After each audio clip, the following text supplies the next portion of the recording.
Hello everybody, happy Wednesday to you, happy update day. Hopefully you're having a good day, hopefully the grind is good for you. And what I thought I'd do is I just give you my experiences from battling against these uncollected champions and also just showcasing some of the special attacks, some of the abilities of Mysterio as well as stealth suit Spidey. So let's, without further ado, jump into it. From the offset, this does seem like it's a high energy spend, which is kind of annoying because there are some side quests as well. So energy spend this month is obviously going to be a little bit high for this, but still, it was a pretty smooth thing. Also, just to throw it out there are some general go-to champions that a lot of players still go to. Your Ghosts, your Dominoes, your Blades still, Stark Spideys, Cull, Obsidian, Namor, the list goes on. Decent champions for lane clearing, but there is a definite MVP of this particular quest, and that is indeed Venom. Clean Tower buff really helped out against Spider-Verse heroes, where all attacks ignore passive evade effects.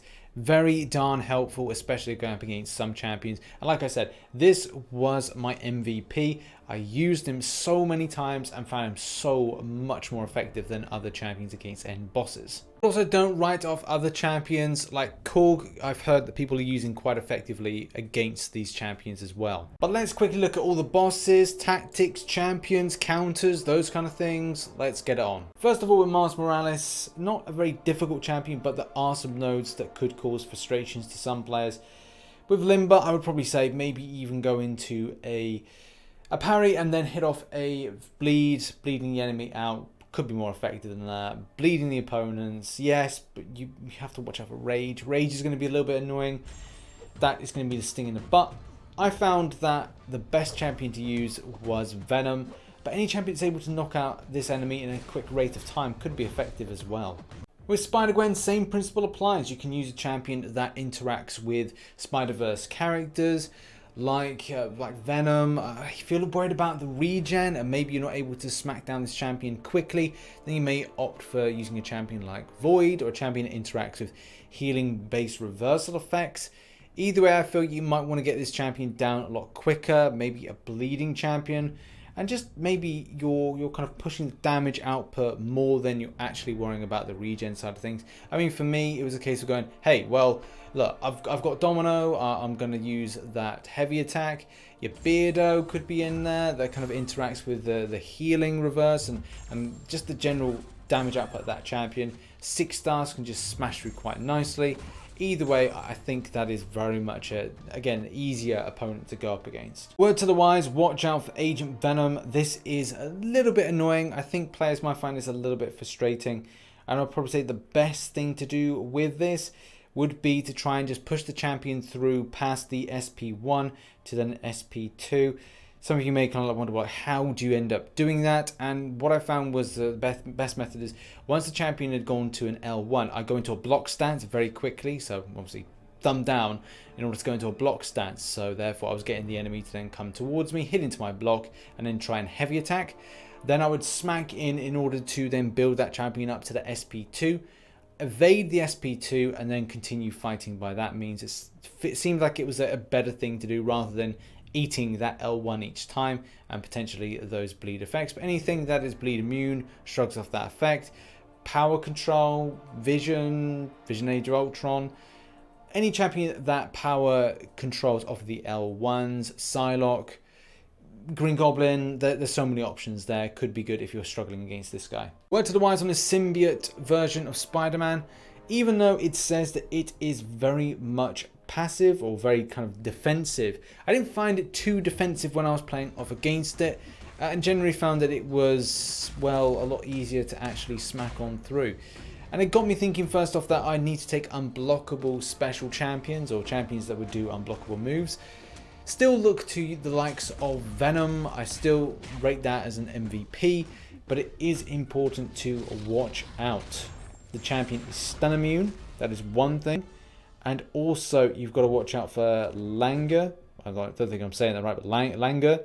Whenever power empties to 0, suffer 240% of the champion attack as direct damage. So in short, do not go down to 0 power. A mistake that I made very early on and something that I learned from very quickly. But again, maybe look to Venom, maybe champions at True Strike, other champions like that. it's like really, really good to kind of like utilize those very different champions as well. True Strike does ring true.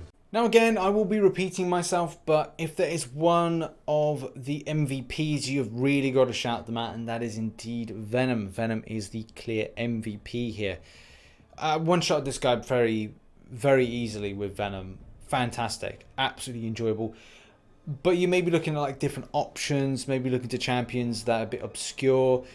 If you're feeling that there's a problem with having buff champions and debuff champions, also you're a bit unsure about the mighty charge, then maybe a champion like your, I'd say Beardo. Beardo could be very effective against this. Also, you know, look out to Vision Age of Ultron again. You know, you want to limit down the just general power gain, but at the same time, like, just keep that enemy at the L1. Just make sure that you're not showing too many buffs or having too many buffs, because that's important. Don't get a buff. But also watch out for your debuffs with redoubled determination as well. If you get hit, you're going to get hit really badly. So I might be contradicting myself and being a bit hypocritical with that, with what I just said. But the main thing is really there that as long as you power control, keep the enemy at the L1, keep your distance, then go back in again. The L2 is going to be annoying. Just keep it at that. You'll be fine. Same thing applies. I'm kind of repeating myself when I'm saying, like, you know, Venom is a great champion. Look, we want to start those evades, your True Strikes, stuff like that, L2s. Amazing with Venom. But also there are so many other champions to use against this. Watch out for Limber, because that may be a bit frustrating, especially with a champion that's got some great amount of evading skills. I was trying to pop off an L1 on this champion, but for whatever reason, it always seemed to be... Well, there's no L2 bias, but I'm just like, well, what's happening here? Like, I just want to see what the L1's like, to see if it's more easily avoidable.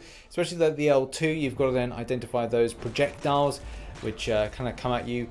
It feels like it's like, looking at it, it looks like two little beams, but I think it's just like two shots, similar to the L1 from the Iron Man Infinity War version of Iron Man. But it seems very, very doable. So the fact is, maybe look at the L2. Evade out from those two projectiles coming towards you. Champions that deal with them quite well. You know, you've got projectile based evaders like your Daredevil. I think there's some other ones that are definitely there that are good against projectile evading. So if you're a bit worried that you might get hit by something like that, then maybe choose that. But like I said, Venom's great, True Strike, stuff like that. And now on to Fishbulb Head. Yeah, I was kind of like a bit unsure about who to actually use. Seeing lots of things ping up about poison, I was thinking, right, well, should I take in a poison immunity based champion in order to be more effective? I kind of went with that, and once you get to the end and then kind of repeating it through, you're just like, well, really, would it have been better to use something else? I don't know. We'll kind of have to see this with further testing, but it did feel that poison immunity may be a good thing. In particular, I think with class advantage, for me, pinpointed very nicely to utilization of my Medusa. So I was like, do you know what? I'll do that. Especially if you read some of the abilities where it says about armor breaking does shut down aspects of his ability. So I thought that was probably a good idea. Also, something to really pinpoint and learn for those that may be struggling is watch out for the kind of reverberation that happens when you touch the champion after he's done an SP1. That is gonna sting you in the butt, and I think similar thing happens with the SP2 in that he regenerates health. But also, if you hit into the enemy, you will have this kind of gas reverberation, which is then going to cause you a great amount of damage. And I was thinking to myself, right, I want to have champions that are able to hit out a lot. Had Ghost in there, kind of messed up that fight, but mainly because it's that mistake of hitting into the champion when the gas is activated, this kind of reverberation gas, which is something that appears and cycles out. I think there's about 4 to 10 seconds that you've got to just evade away and out and then go back in again. Something that I learned when I had to revive once and bring back Medusa in to get the armor break #1, and also make sure to avoid not hitting the champion when they've got that gas reverberation up. Something to really remember if you're going against this guy for the first time, regardless of difficulty. On FYI, the SP2 seems a lot more easier to evade than the L1. If you just keep your distance with the L2, then chances are you're not gonna get hit. So L2 for the win. There we have it. That has been my boss battles guide for this month. Hopefully it helped out. Also, do remember, I'm not an oracle. No one is an oracle in the game. There are lots of people with loads of different weird ideas for champions to utilize for counters. And if you've got a suggestion, help out your community by going to the comments section and just showcasing the champion and why they were effective for you against these bosses, because it will help out players. You know, I can't go through 150 of the champions and go, oh, do you know, that one stands out, this one's obscure, but this stands out. You will have a better handle on this than a lot of other people. So have your say in the comment section, the champion you use and why they were effective against these champions. Final thing to say is thank you very much for watching this video. Thank you very much for the support on the channel. Make sure that you're hitting the like button, subscribing if you're new, and as well follow me on social media. Link is in the description. I may go live in a moment. I'm not really sure on the time frames, as I want to plan out some other videos that maybe will be put out tomorrow. Thank you very much in any case for watching, and I'll see you in the next one. Bye bye for now.